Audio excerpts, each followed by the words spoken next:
लूका बाब 8। थोड़े अरसा के बाद यूं हुआ कि वो मुनादी करता और खुदा की बादशाही की खुशखबरी सुनाता हुआ शहर शहर और गांव गांव फिरने लगा, और वो 12 उसके साथ थे। और बास औरतें जिन्होंने बुरी रूहों और बीमारियों से शिफा पाई थी, यानी मरियम जो मगदलीनी कहलाती थी, जिसमें से 7 बदरूहें निकली थीं, और युआना हेरोदेस के दीवान खोजा की बीवी, और सूसना और बहुतेरी और औरतें भी थीं जो अपने माल से उनकी खिदमत करती थीं।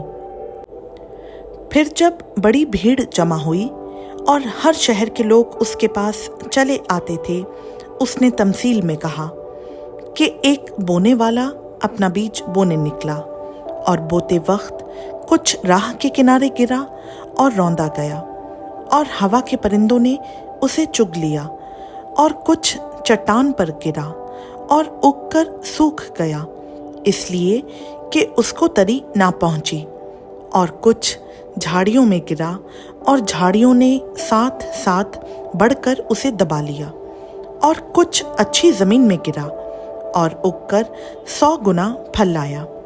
ये कहकर उसने पुकारा, जिसके सुनने के कान हों वो सुन ले। उसके शागिर्दों ने उससे पूछा कि ये तमसील क्या है? उसने कहा, तुमको खुदा की बादशाही के भेदों की समझ दी गई है, मगर औरों को तमसीलों में सुनाया जाता है, ताकि देखते हुए ना देखें और सुनते हुए ना समझें। वो तमसील ये है कि बीज खुदा का कलाम है। राह के किनारे के वो हैं जिन्होंने सुना, फिर इब्लीस आकर कलाम को उनके दिल से छीन ले जाता है, ऐसा ना हो कि ईमान लाकर निजात पाएं। और चट्टान पर के वो हैं जो सुनकर कलाम को खुशी से कबूल कर लेते हैं, लेकिन जड़ नहीं रखते, मगर कुछ अरसा तक ईमान रखकर आजमाइश के वक्त फिर जाते हैं। और जो झाड़ियों में पड़ा, उससे वो लोग मुराद हैं जिन्होंने सुना, लेकिन होते होते इस जिंदगी की फिक्रों और दौलत और ऐशो इशरत में फंस जाते हैं, और उनका फल पकता नहीं। मगर अच्छी ज़मीन के वो हैं जो कलाम को सुनकर उम्दा और नेक दिल में संभाले रहते और सब्र से फल लाते हैं। कोई शख्स चिराग जलाकर बर्तन से नहीं छुपाता, ना पलंग के नीचे रखता है, बल्कि चिराग दान पर रखता है, ताकि अंदर आने वालों को रोशनी दिखाई दे। क्योंकि कोई चीज़ छुपी नहीं जो जाहिर ना हो जाएगी, और ना कोई ऐसी पोशीदा बात है जो मालूम ना होगी और ज़हूर में ना आएगी। बस खबरदार रहो कि तुम किस तरह सुनते हो, क्योंकि जिसके पास है उसे दिया जाएगा, और जिसके पास नहीं है उससे वो भी ले लिया जाएगा जो अपना समझता है।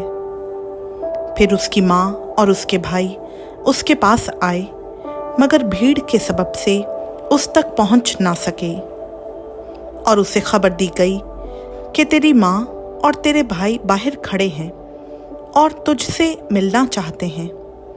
उसने जवाब में उनसे कहा कि मेरी माँ और मेरे भाई तो ये हैं जो खुदा का कलाम सुनते और उस पर अमल करते हैं।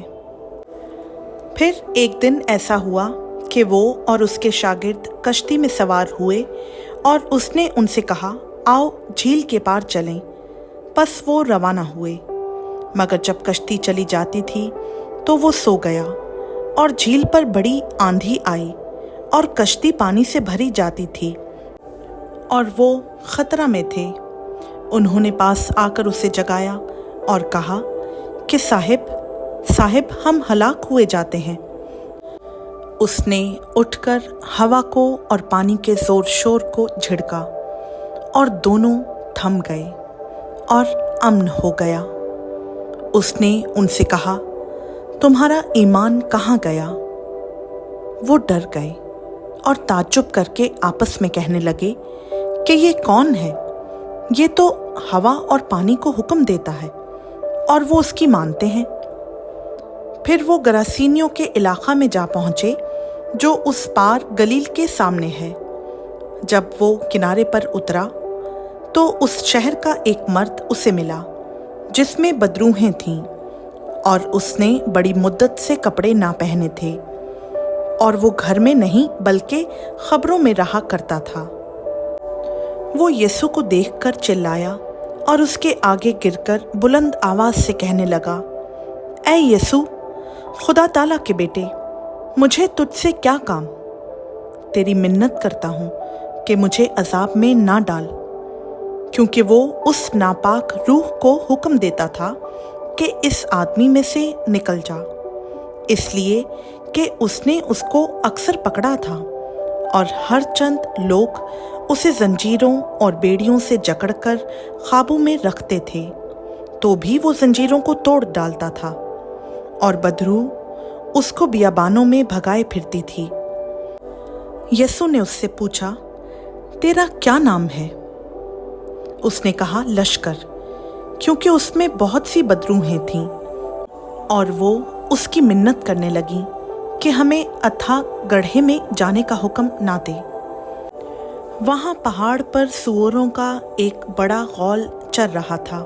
उन्होंने उसकी मिन्नत की कि हमें उनके अंदर जाने दे।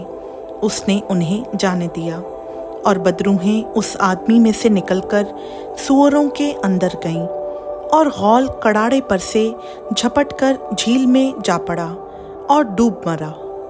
ये माजरा देखकर चराने वाले भागे और जाकर शहर और देहात में खबर दी। लोग उस माजरे के देखने को निकले और यीशु के पास आकर उस आदमी को जिसमें से बदरूहें निकली थीं, कपड़े पहने और होश में यीशु के पाँव के पास बैठे पाया और डर गए। और देखने वालों ने उनको खबर दी कि जिसमें बदरूहें थीं वो किस तरह अच्छा हुआ। और गरासीनियों के गिरदोनवाह के सब लोगों ने उससे दरख्वास्त की कि हमारे पास से चला जा, क्योंकि उन पर बड़ी दहशत छा गई थी। बस वो कश्ती में बैठकर वापस गया। लेकिन जिस शख्स में से बदरूहें निकल गई थीं, वो उसकी मिन्नत करके कहने लगा कि मुझे अपने साथ रहने दे। मगर यीशु ने उसे रुखसत करके कहा, अपने घर को लौटकर लोगों से बयान कर कि खुदा ने तेरे लिए कैसे बड़े काम किए। वो रवाना होकर तमाम शहर में चर्चा करने लगा कि यीशु ने मेरे लिए कैसे बड़े काम किए। जब यीशु वापस आ रहा था तो लोग उससे खुशी के साथ मिले, क्योंकि सब उसकी राह तकते थे। और देखो, यायर नाम एक शख्स जो इबादत खाना का सरदार था आया और यीशु के कदमों पर गिरकर उससे मिन्नत की कि मेरे घर चल, क्योंकि उसकी इकलौती बेटी जो करीबन 12 बरस की थी मरने को थी। और जब वो जा रहा था तो लोग उस पर गिरे पड़ते थे। और एक औरत ने जिसके 12 बरस से खून जारी था और अपना सारा माल हकीमों पर खर्च कर चुकी थी और किसी के हाथ से अच्छी ना हो सकी थी, उसके पीछे से आकर उसकी पोशाक का किनारा छुआ और उसी दम उसका खून बहना बंद हो गया। इस पर यीशु ने कहा, वो कौन है जिसने मुझे छुआ? जब सब इनकार करने लगे तो पतरस और उसके साथियों ने कहा कि ऐ साहिब, लोग तुझे दबाते और तुझ पर गिरे पड़ते हैं। मगर यीशु ने कहा कि किसी ने मुझे छुआ तो है, क्योंकि मैंने मालूम किया कि क़ुव्वत मुझसे निकली है। जब उस औरत ने देखा कि मैं छुप नहीं सकती, तो कांपती हुई आई और उसके आगे गिरकर सब लोगों के सामने बयान किया कि मैंने किस सबब से तुझे छुआ और किस तरह उसी दम शिफा पा गई। उसने उससे कहा, बेटी, तेरे ईमान ने तुझे अच्छा किया है, सलामत चली जा। वो ये कह ही रहा था कि इबादत खाना के सरदार के हाथ से किसी ने आकर कहा कि तेरी बेटी मर गई, उस्ताद को तकलीफ ना दे।